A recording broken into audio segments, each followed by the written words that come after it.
हमारे एक बीमारी ला रखी है इन नकली गुरुओं ने कि जैसे आप जी का कोई भी घर का सदस्य मृत्यु को प्राप्त हो जाता है, फिर उसके शरीर को सभा करने के उपरांत, अंतिम संस्कार करने के उपरांत उसकी अस्थियों को गंगा में डाल के आना कंपलसरी बना रखा है। क्यों बना रखा है, किस लिए? और ये कहते हैं तेरे पिता की गति नहीं होगी, तेरी मां की गति नहीं होगी यदि वहां नहीं डाल का होगा। वहां फिर और ठग बैठे। यहां के भेजने वाले एजेंट अपना कमीशन ले लें और वहां बैठे वो जो गंगा में डलवाएंगे उन अस्थियों ने, वह न्यारे चार्ज करें। अपने आत्माओं, ये सब अज्ञान के कारण, तत्व ज्ञान के अभाव से हो रहा था। अब क्या होता है, जैसे एक व्यक्ति किसी किराए के मकान पर रहता है और उसको मकान मालिक कह देता है भाई मकान खाली कर दे, मुझे आवश्यकता है, तो उससे वो छोड़ना जी ना करता। और इस मकान में तो यू अपना मान रहा, अपना पर्सनल मान रहा है, इस मकान में तो यू कोई सैकड़ों वर्ष रहता है, तो इस मकान को ये छोड़ना नहीं चाहता, अपना मान बैठता है।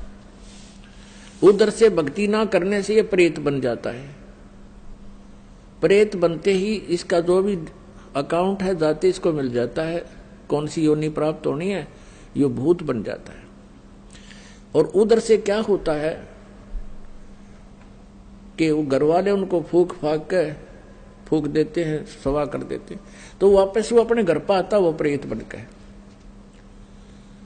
अब घर वाले तो उसको देख नहीं सकते, उसमें आवाज नहीं, वो सुना नहीं सकता, वो वहां धक्के खा के फिर देखता मेरा शरीर कहाँ है, वो जाता शमशान घाट पे। तो इतना इसको ज्ञान होता है प्रेत को कि ये अस्थि मेरी है, ये नहीं है। तो अगर वहां उसको कोई अपनी अस्थि मिल जाता है, यो हार्ड ना जड़ा हुआ, उसको चिपक जाता मेरा है, यो मेरा, नुचकती चिपट जाए उसका।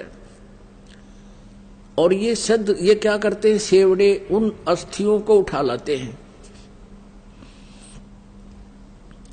और वो अस्थि के साथ आता वो प्रेत, फिर वो उसको अपने जंतर मंत्र से जकड़ लेते हैं, अपने अधीन बनाकर फिर वो दूसरों को दुखदाई हो जाते हैं। तो इस कारण से इसका उन्होंने निपटारा करवाने के लिए इन नकलियों ने ये सोचा कि भाई इन अस्थियां न उठाकर तुम वहां डालो, ऐसे गहरे जल में डाल दो जहां ये पितर प्रेत बनकर आवे तो उसका हाथ ना लगे, वो चपका नहीं और वापस तुम्हारे घर ना आ जावे, आसपास भी ना रहे। उनका उद्देश्य तो ये था। अब उससे क्या समाधान हो गया, वो तो बनना था वो बन चुका है, प्रेत बनना था या कोई पशु पक्षी बनना था वो तो बन चुका है अपने पूर्व संस्कार से। अब वो नकीते ठाकर डाले जाओ, प्रेत वो बन ही चुका है। तो ऐसी हमारी ऐसी वृत्ति है इस जीव की। उसी आधार से सुखदेव वाली आत्मा का संस्कार ऐसा था कि उसने गंदे अंडे में ही ऐसे उसका अंडा नष्ट हो गया और उसका वो चिपका रहा, अपना जान के मेरा है मेरा है। यह वृत्ति है हमारी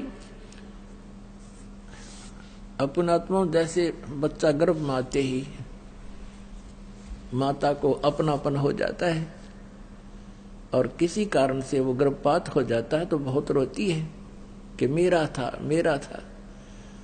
ऐसे ही उस अंडे को गंदा होने पर भी उसने अपना मान रखा था, चिपका बैठी थी आत्मा मेरे, उसका संस्कार ऐसा था। और ये सारा कुछ जो होता है पूर्व निर्धारित संस्कारों से ही होता है। जो पार्वती जी को मंत्र मिला ये भी पूर्व संस्कार थे इसके और पूर्व निर्धारित था। अब केवल कबीर परमेश्वर ही उसको परिवर्तन कर सकता है और किसी पर परिवर्तन नहीं होना। तो ये सारा कुछ हुआ तो पूर्व संस्कार से, लेकिन घटना ऐसे घटी हो। तो वो अंडे को जो चिपका में बैठा था वो सुखदेव वाली आत्मा, इसी प्रकार जो ये अस्थियां उठाने की बीमारी लगाई इन लोगों ने इस उद्देश्य से लाई कि जब जय उल्टा आ गया तो वहां शमशान घाट पर बैठा रहेगा। और आपने देखा होगा कि भाई कई क्या कहा करते थे कि भाई ये लड़का वहां जा रहा था और इसकी ठोकर लगी किसी वस्तु का, उस दिन से बीमार है, तो यो भूत चिपटा रहा है उसके अपने अस्थि के, और उसका ठोकर लगी, फिर ये चौधरी था, फिर अब कैसे मेरा ठोकर मार दी, इसका अंडी बनाता लकड़ता ही नहीं, फिर गधा बन गया है। तो वहां उनको दुखदायी होता था, इसलिए उन्होंने ये समस्या हल कर दी कि अस्थि यहां से फेंक दो कितने, यो एक स्थान पर ना चिपका रहा अंडे का धक्के खानता कि तो और धक्के खा लेगा, बाहर चला जाएगा। ये उद्देश्य था।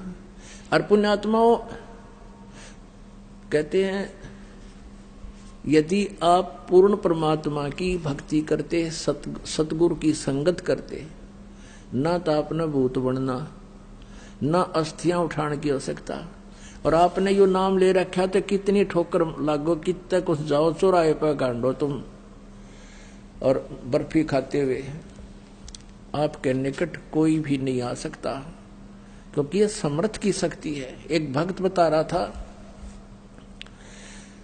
कि मैं अपनी किसान था वो, कि अपनी बहन के गांव में ससुराल में गया हुआ था, उनका जमीन ज्यादा थी, मैं अपने बैल ले गया था उनकी खेत की जुताई करवाने के लिए, हेल्प करने के लिए। तो मेरी ड्यूटी उन्होंने दूसरे खेत में लगा दी, और बहन का बटेऊ जो बहनोई था वो दूसरे खेत में अपना काम कर रहा था।